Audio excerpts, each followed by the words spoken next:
Okey, hai. Hari ini kita akan sambung pejutan SPM tingkatan 5 tahun 2025, Matematik Kertas 2, bahagian yang ke-6. Okey, untuk bahagian ke-6, kita akan jawab soalan bahagian B yang terakhir iaitu 15, soalan 15. Okey, mari kita baca sama-sama soalan 15A. Berdasarkan darjah 9, tentukan sama ada bentuk yang diberikan merupakan tesselasi atau bukan tesselasi. Okey, apa itu tesselasi?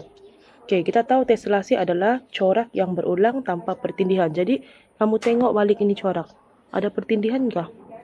Tiada kan? Dan kalau kita tengok dia adalah corak yang berulang. Semua berulang. Maknanya kita boleh bagi tahu dalam soalan ini dalam darjah 9 adalah ini adalah salah satu tesselasi. Lepas tu bila ada bagi tahu berikan justifikasi anda, bagi tahu sebab. Kenapa?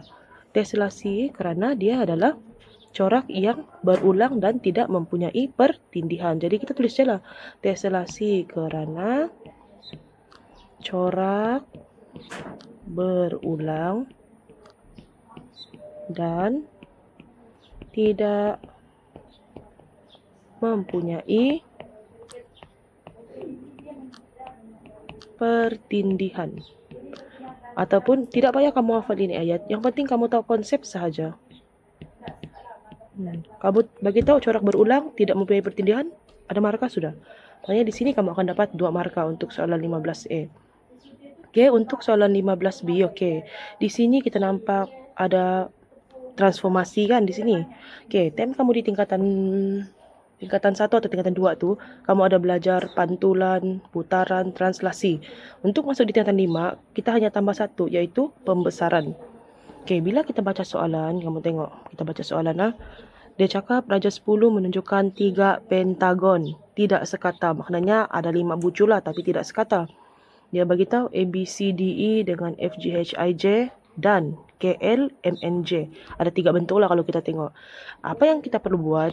Paling penting dalam transformasi ni kita kena tahu mana satu objek, mana satu image. Jadi benda pertama baca soalan. Pentagon tidak sekata, K, L, M, N, J ialah image. Maknanya yang belorek ni K, L, M, N, J ini adalah image. Image yang paling akhir, terakhir.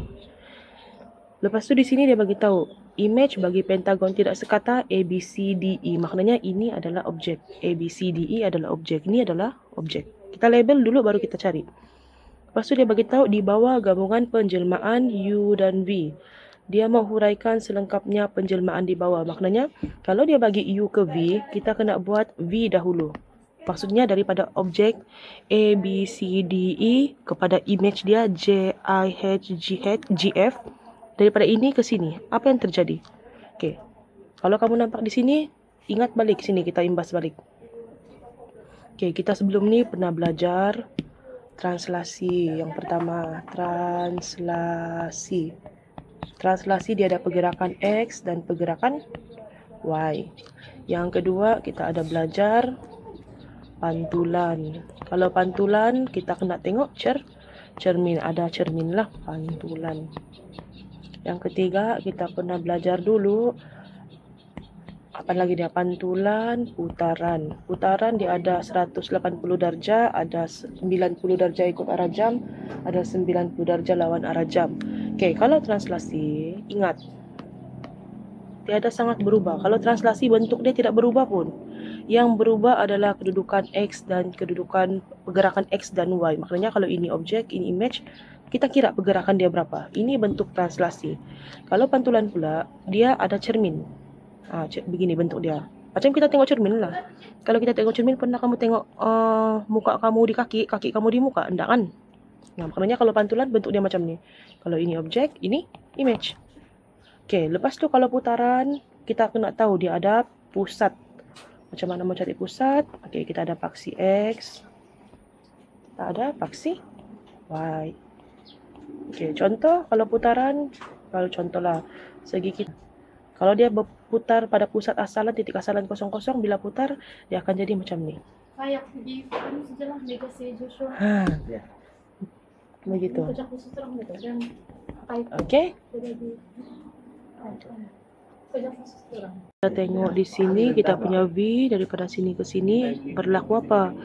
dia adalah, kalau kita tengok dia macam pantulan kan. Maknanya kita pun tahu daripada objek ke image ini adalah pantulan. Bila pantulan kita kena tengok cermin. 1, 2, 3, 4. Okey, kalau tengah-tengah dia maknanya ada di sini. Okey, kita tengoklah garis dia berapa. Garis dia adalah X sama dengan 1, betul. Sub cermin dia kalau kita pantul, inilah pantulan dia. Jadi kita boleh bagi tahu untuk 1E V kita adalah pantulan.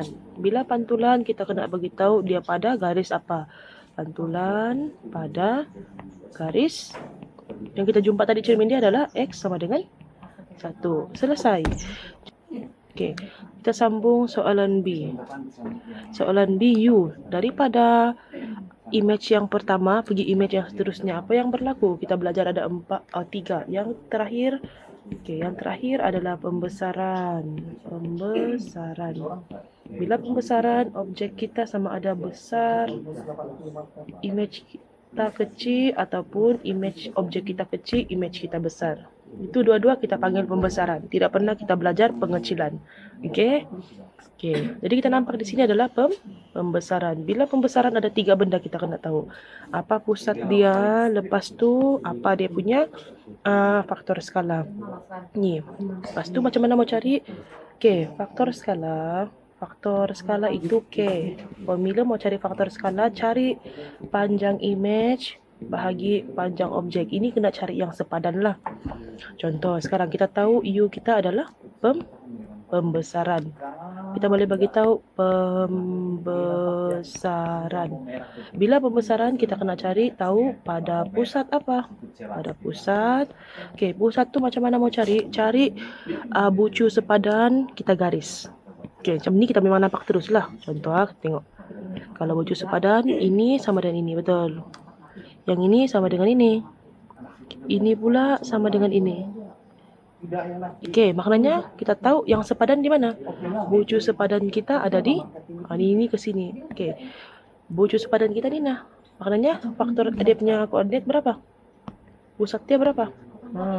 Kita pun tahu pusat dia adalah pada 3, 1. Ini 3, 1. Ini 3, ini 1. Lepas tu pada dengan faktor skala. Macam mana mau cari faktor skala?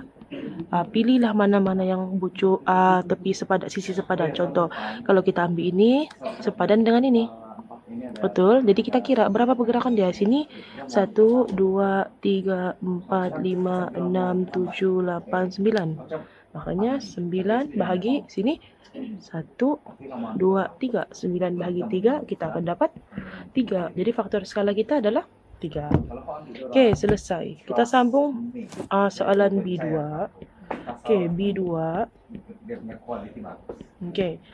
Diberi A, B, C, D, E mewakili satu kawasan yang mempunyai luas 24. Maknanya sini kita tahu luas dia 24. Kalau ini 24, ini pun 24. Lepas tu dia mau hitung luas kawasan yang diwakili oleh kawasan yang berlorek. Maknanya kita tahu formula yang kita ada. Ini formula ada nih, kamu kena ingat. Luas image sama dengan faktor skala kuasa 2 darab luas objek. Sekarang yang berlorek ni kan. Ini yang tengok ini yang berlorek, betul. Untuk cari ini yang berlorek.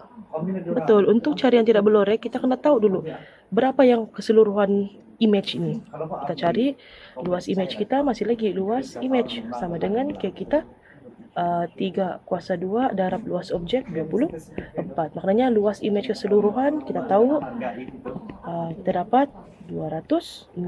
Tapi sekarang soalan bukan meminta luas image, dia mau yang berlorek. Kita tahu keseluruhan ni 26, yang image pertama ni 24. Jadi untuk cari kawasan berlorek kita tolaklah. Jadi luas kawasan berlorek